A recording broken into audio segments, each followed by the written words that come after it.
Welcome to the Project 2 podcast, where we define being the man she needs you to be. Diving into topics like masculinity, honor, emasculation, and culture. That's what this is all about. Being the man you were designed to be. You know, I love the difference in perspectives we both have here. Radical change requires radical change. This is a toolbox for men to have language and techniques to do life well. For fathers, husbands, brothers, and everyone.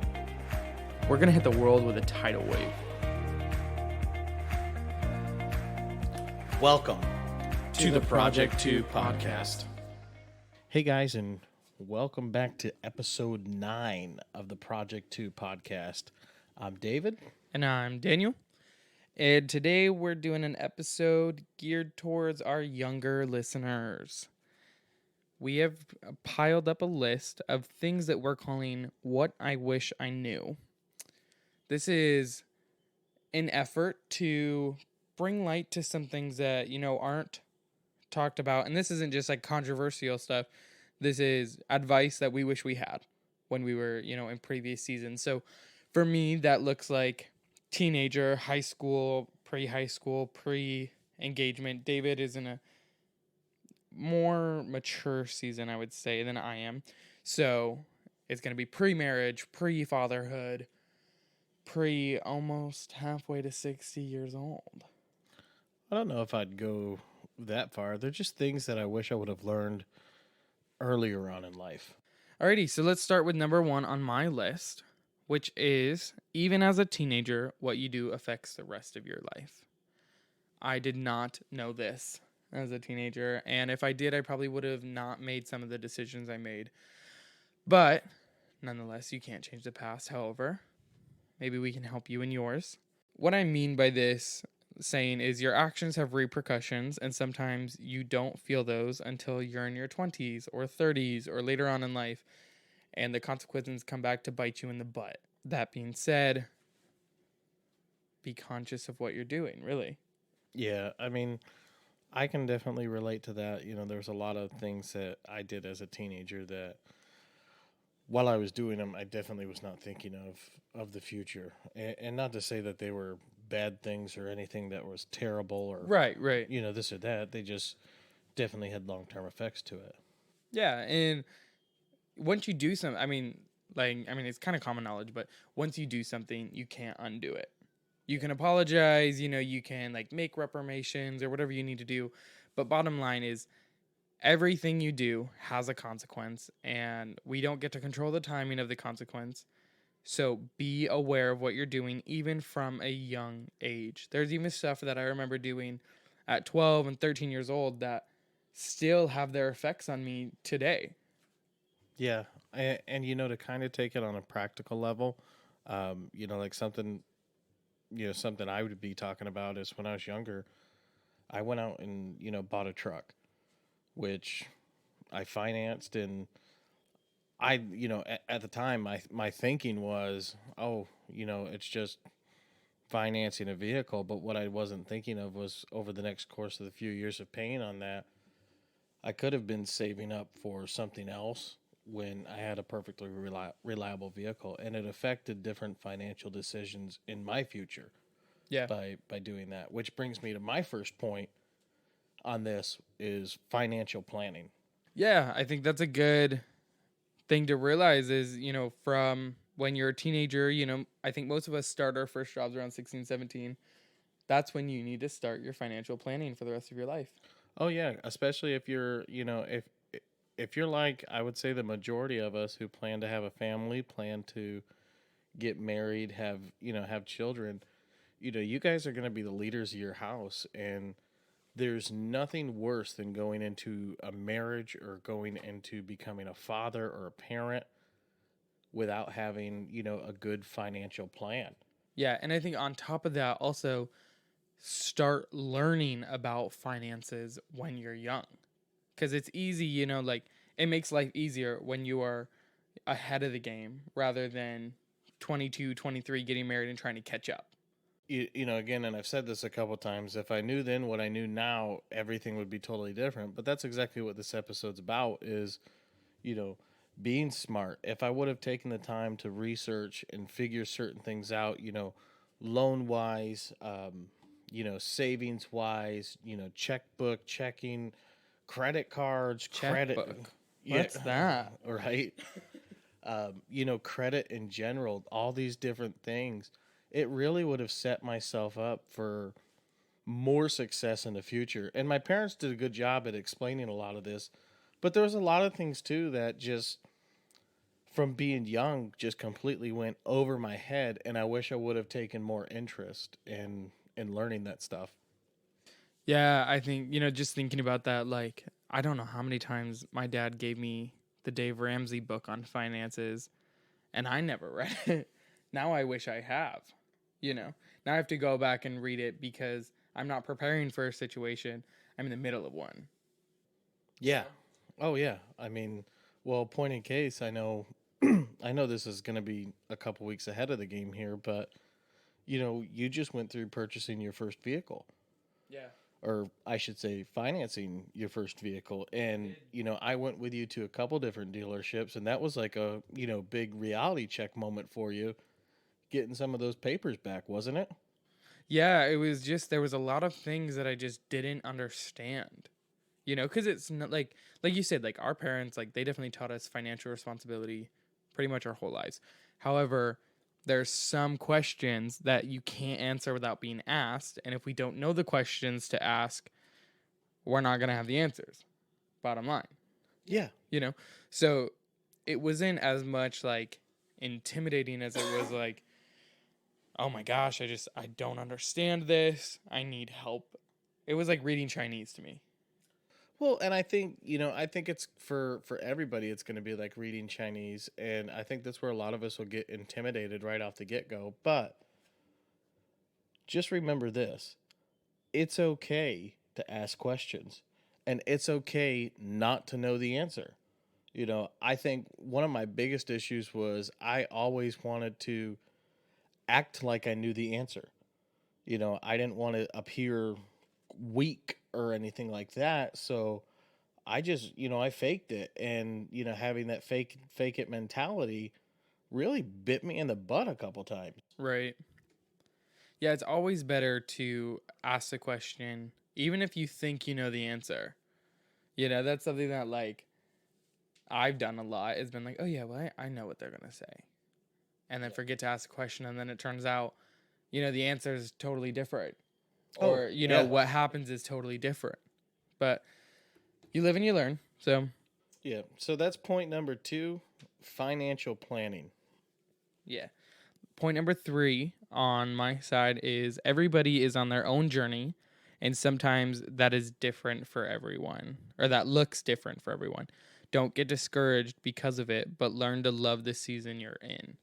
And I kind of relate that to in life. What I've witnessed a lot is you have two types of people.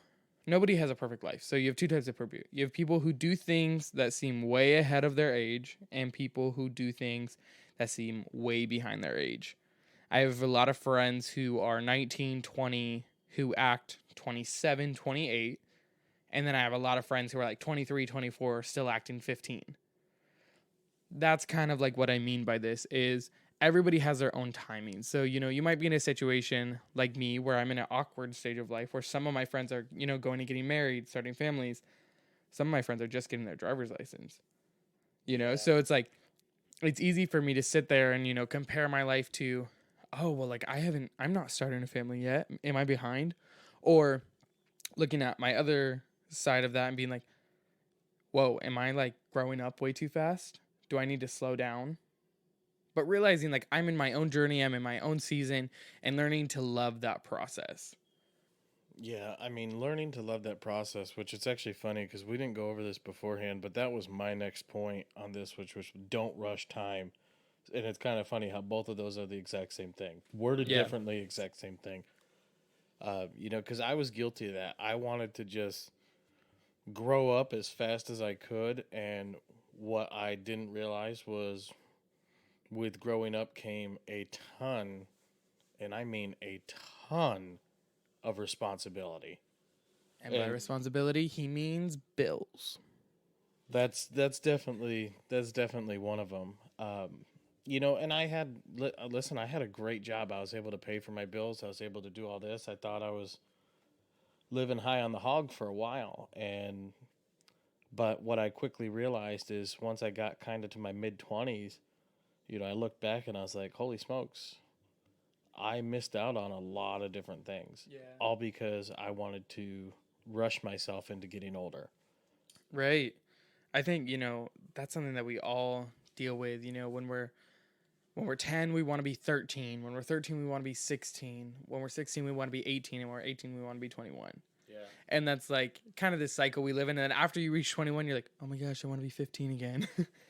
But no, that's something, we always want to grow up way too fast. And I think right now, in the season of life I'm in, planning for a marriage and everything, and obviously with the engagement, the talk of when are you gonna have kids? Like, when are you planning on starting a family comes up, and I'm sitting here like, whoa, whoa, whoa, whoa. I know that I might be, quote, mature for my age, but I still want to be a 20-year-old for, the time that I am, and enjoy life and do things slow and as a process. And that's not a bad thing. No, it's not. And I don't want you guys to like misunderstand me. Like I'm not saying, "Hey, you know what? Go out, live life, have fun, have no worries or anything like that," because that's not the point that I'm making here. The point that I'm making is, take each day one day at a time.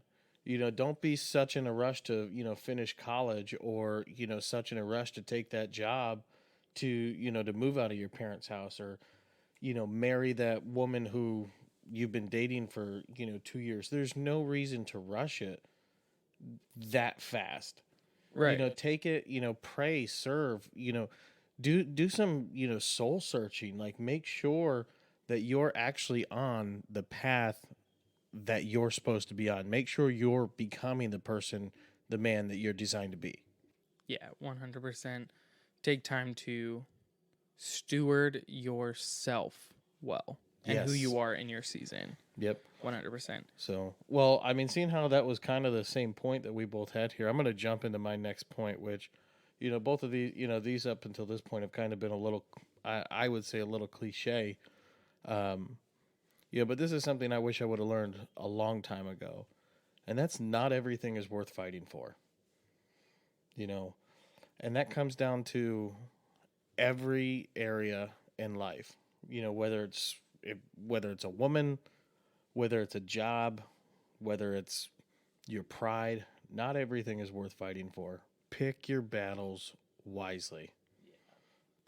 Yeah, I think that's so good because especially as like young men, we're fiery, we're passionate, we want to like get our hands dirty and stuff. And sometimes it's best to just like take a step back, you know, and let things play out how they would without your influence. I think, we live in a social media age, so let's bring that into it for a second. Especially young people, our social media is very political.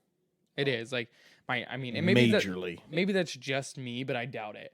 But like I scroll through Twitter and like I would say like 5 out of 10 tweets is something political. I could take, the initiative and start commenting and expressing my opinion, which I have done. I'm guilty of, like there are times where I'm like, let's just start this Twitter fight real quick. But I've learned through many mistakes of sometimes my opinion, well, yes, it matters. It's not essential to this conversation. Yeah, that's good. I mean, and that's really kind of where I'm going at with this is I have definitely earned the reputation in my younger years as a hothead. Well, that's a kind way of putting it. It is, and I mean, I listen. Don't mistake me. I'm not saying I've had anger problems or anything of that nature, but there was things that I used to get passionate about, and I would it if it resonated with me and I became passionate about it, I let everybody know, and if they didn't agree with me, I would just fight till my dying breath on it.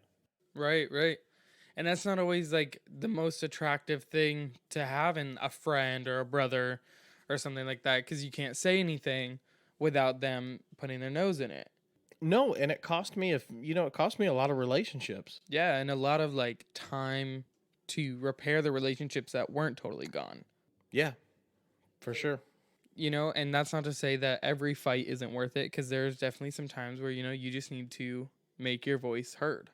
You have an important spot. However, every single thing is not one of them. It's important to like save your energy on some things. But so let's move on to the next point. And like this might be a little more cliche again, but it's something that I did wish I knew. And that is geared more towards high school, but your grades matter from day one of freshman year to the last day of senior year. I had every teacher tell me this all the time. And I had really good grades in school and everything, but I could have given that extra. Yeah. And this isn't just about, going to college or not, but being able to say that you took care of your grades and stewarded your time and achievements well in high school will always feel good and benefit you.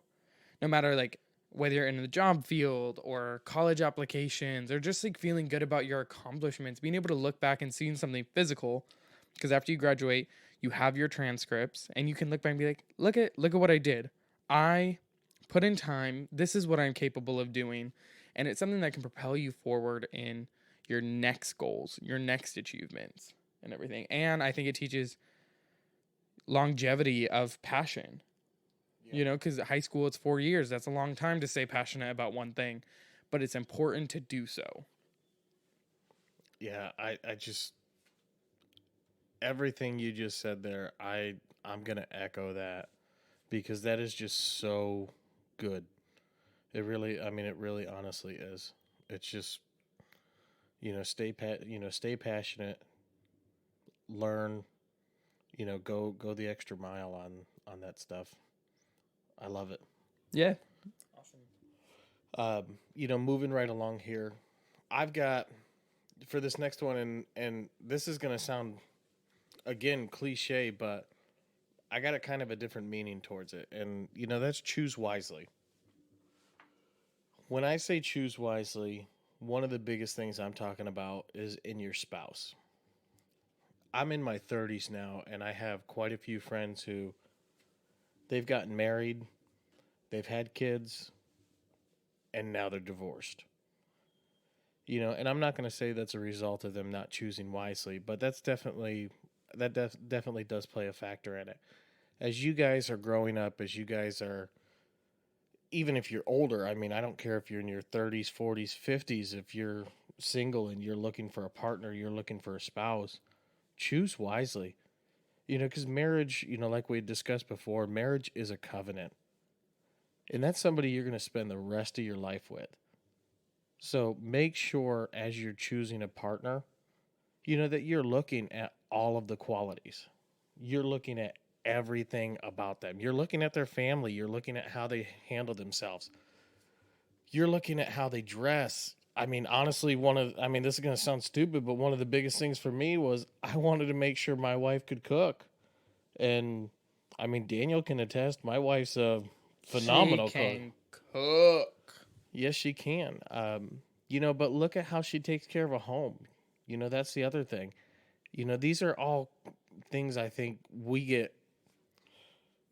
kind of leave in the dust when we're in a new relationship, is we're so awestruck, we're such in that puppy love stage that we don't even look at any of that anymore. Yeah, I would even like go further and say make a list. Like have a physical list that you are looking at. And like can it come off as kind of douchey? Possibly, but this is not a list to show your spouse or show your girlfriend or whatever. But it's important to like write down exactly what you're looking for. Yeah, I mean 100%, because again, that's the person you're spending the rest of your life with. And listen, if she doesn't check off all the boxes, she doesn't check off all the boxes, but make sure you have make sure the major ones that are most important to you, she's checking off. And vice versa. Make sure that you guys talk about these things. If there's things that are important to you and you really feel like this is a serious relationship, but you guys kind of haven't bridged that gap, you're like, man, there's just one thing I don't really like about her, or there's one thing I don't really like about him. Talk about it. That's where communication comes in because, hey, listen, if you make it all the way down the altar and you're a year into your marriage and all of a sudden this gets brought up and then you find out that's a deal breaker, you're going to be really disappointed. And Yeah. that's where like the feelings of divorce start setting in. That's where the feelings of, yeah, I don't really think this is for me anymore. And that's not what marriage is. Marriage is a covenant. Marriage is meant to last forever. So choose wisely. Yeah, that's good. That is good. I think, okay, so let's move on to the next one. And I have here, enjoy the time you have while living with your parents. This is something that hit me hard when I moved out. Was I took for granted all that I had living with my parents. And like obviously I understand everybody doesn't have the same experience with their parents, but if you're like me while living with your parents, you didn't have to pay any bills or minimal bills. They fed you, they clothed you, they took care of you. And that is stuff that you don't have when you leave. And that could be obvious, but it hits you like a train when you move out. And all of a sudden you're like, what do you mean I have to buy ketchup? You have ketchup. Like, really? Or when you're like, wake up in the middle of the night, like, oh my gosh, I want chocolate. My dad always has chocolate hidden in the house somewhere. I move out. Where do you think I got that from? I move out, and all of a sudden, I'm like, you mean to tell me I have to go buy my own chocolate? Yeah. And it's $10 a bag? Like, but no, really, like, enjoy that time. Because there's going to come a time when you don't live with them anymore. And you don't want to look back and think that you took advantage of that opportunity. So take the time, thank your parents, and enjoy that moment that you live in. Yeah. Bottom line. This isn't on my list, but this is definitely one of the things I was thinking as we kind of both had the same thing here to make the numbers even, 5 and 5 on each side. Something that I did and something that I wish I would have done more was learn new skills. Yeah. Learn new skills. Like when I was younger, I picked up a guitar, I picked up drums, I was a musician. But I go back and I look and I'm like, I spent a lot of time doing that. And I've done well with it. Listen, I've been in the professional music scene for a long time and it's been great. But I wish I would have learned more skill sets along the way. Yeah. That's true. We grew up in a Christian Boy Scouts ministry called Royal Rangers, and I think they The did. Royal Strangers. I think they did an excellent job of teaching us well-rounded skills. I mean, I learned things from like sewing to hatchet throwing. Yeah. Like, I kind of like, so I'm just like thinking of that, like thinking back to that stuff, and it was a hodgepodge of stuff.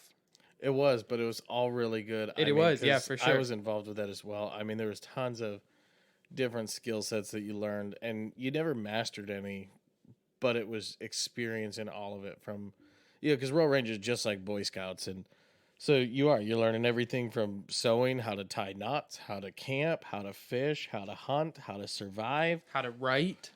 I remember some of the kids in our classes were learning how to write, learning how to read in front of people, public speaking. Yep.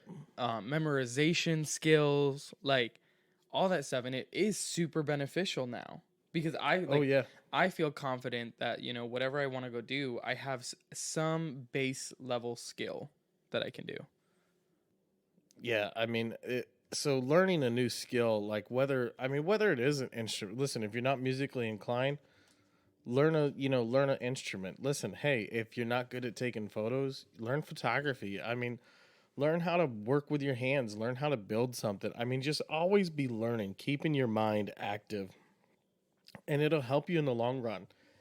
Because as you get older, as you as you start to build a family, like it'll instill that mindset in you to always grow. That's really what it's about. Learning is about growing, and that's what you want to do. Is you always want to be growing. You never want to settle. Never get to a spot where you're too complacent. All right, and last on my list is daily planning. This one is huge for me because this is something that I just learned within the last year. And with learning this, it has truly been a lifesaver. I feel like I'm so busy right now, but I feel like I have so much extra free time just because of the fact of planning out my day. And when I say planning out my day, I'm talking about planning out my day minute by minute. From the moment that I wake up to the moment that I go to bed, I have everything scheduled out. And I'm talking about time I get up, time I shower, time I brush my teeth, the time I go to the bathroom in the morning. I have all this stuff planned out and I keep it right on my iPad and I take it with me every day and I don't veer from it. And that has helped me not only with my walk with the Lord, that has helped me with productivity, that has helped me with just every aspect of my life. It's helped me stay organized, that's for sure. But daily planning to me is so big. And I feel like we miss that because when we're younger, and even when we're older, point in case, me just learning this last year, is we fill our day with so much useless stuff. And we're like, oh, I don't have any time to do this. I don't have time to go to the gym. I don't have time to fit this in. I don't have time to see you. I don't have time to do this. But when you plan it out minute by minute, you go back and you look and you're like, whoa, I just found an extra 2 or 3 hours in my day. What am I going to do with that? Well, why don't you learn a new skill or do something along those lines or fill it up? Because wasted time, or as my mom used to say, idle time is the enemy's workshop. Of course, when you have kids, you don't have too much idle time, but daily planning. Yeah, I think that's really good. It's something I definitely need to learn. I do like kind of good at planning, but definitely not as meticulous as David does. But yeah, I think, for me, like my biggest thing is getting to the end of my day and being like, I was busy all day and felt like I didn't do squat. Yeah. That's my thing is I'm just like, I didn't stop, but what was I doing? Well, that's where I was at. Like I was in the same boat. I was like, what, I feel exhausted. I feel like I feel like I haven't stopped since I got up, but I feel like I've gotten zero accomplished. Yeah. So when I actually took a step back and I started writing everything out, like at the end of the day, I could look at my schedule and go, wow, I got this done and this done and this done and this done and this done. And I felt good. I was like, hey, I can do this. And there was times in my schedule that something ran late, something ran over, and I just had to reschedule it. I just had to put it on tomorrow's list. But I was okay with that. Yeah, I think that's good. That is really good. All right, so let's wrap this up with the last thing that I have on my list. And this is something that is always going to be a process. It's always going to be something that we have to remind ourselves with. But it is learn to lean on Holy Spirit for all things. In the Bible, Holy Spirit is described as so many characteristics. I have learned that there is 100 more to him. And in everything that you do, in every circumstance, every day, he is there and he has something for you. And when I mean lean on him, don't just understand that he's there, but actually lean on him and, tell yourself like, hey, I can't do this, but Holy Spirit's got it. And that's my answer, especially right now, with wedding planning and life planning, everything that's going on. There's been a few times where I've had to look at my fiance and being like, yeah, I don't know how that's going to work, but the Holy Spirit's got it. Yeah. And that's the answer. That's the end. And we have to learn to be okay with that because we're not functioning with our own mindsets, but a kingdom mindset. Yeah. And understanding that I don't have all the answers, but God knows all things and all things work out for his glory. So I'm going to trust that this is just going to work itself out. Don't be stupid and make stupid decisions, but recognize that there are some things that you can just give to him, and he's got it. Bottom line. And that's something, I have lived my life with. It's actually, that's why I drive a Ram truck. Because I don't know if you guys know the story of when Abraham took Isaac up on top of the mountain. He was going to sacrifice Isaac because that's what God told him to do. But in the last moment, he provided him a ram.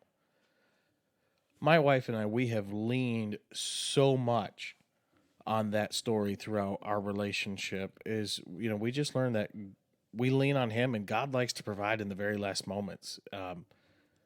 And point in case, he does it all the time in our life where we're just like, I don't know how this is going to work. I don't know how we're going to make this happen. I've got no clue right now, but God has never let us down yet. So we'll just continue to lean on him and trust in him. And it's always within the very last moments that he provides for us. Yeah, our mother has told me a few times now, God is the God even in the 11th hour. And that's something that's super powerful to me. Yep. There's also this song out, and it's called Graves into Gardens or something like that. It's from the Elevation Worship album. And the line in there that gets me is, the God of the mountain is the God of the valley. Yeah. And that's rang true in my life so prevalently. Prevalently? That's a word, right? Yeah, you're good. But yeah, so that has been something that is just a staple in my heart, is that, God is still God when everything is going wrong. When, it doesn't Amen. feel good, God is still good. Yeah. And, you just got to keep reminding yourself of that truth. And keep reading. What really has helped me is reading over the promises in the Bible. And taking those for yourselves and declaring those over yourselves. Right now we're working on merchandise in our store for the archetypes of masculinity that we have. And one thing that I'm doing with those is taking each type and writing declarations out over those types.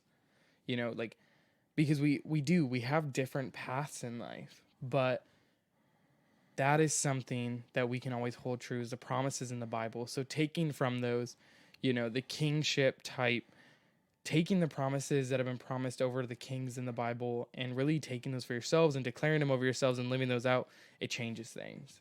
And understanding that Holy Spirit's there to make sure that those promises come true. Amen. Well, guys, I think that's it that we have for today. Whoa. Hey, we got a pretty big announcement. You know what next week is, don't you? No, David, what's next week? Next week's episode 10. That means we've officially hit double digits. There you go. But more important than that, next week, and I can't let you guys in on a whole surprise here, but next week's going to be huge, right? It's going to be massive. That was a pretty terrible impression, but you're right. Next week is going to be massive. Next week we start a brand new series, and we're going to go ahead and lead a couple hints to it this week on our social media, and we hope you guys like it. Wait. I got it. Next week is going to be huge.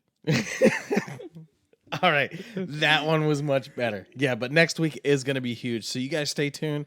Pay attention to us on social media this week, because we're going to be very, very active over there. And it's probably going to be the greatest thing that you've ever seen. It's going to be so great. China's going to want it. We got to stop. We got to stop. So anyways, hey guys, thanks for tuning in this week. We'll see you next week with some massive, huge news. Hey guys, thanks for tuning into this week's episode. If you want to learn more and stay up to date with what we're doing, check us out online at theproject2.com. Don't forget to follow us on Facebook and Instagram at The Project 2 and subscribe to us wherever you get your podcast. We'll see you next week.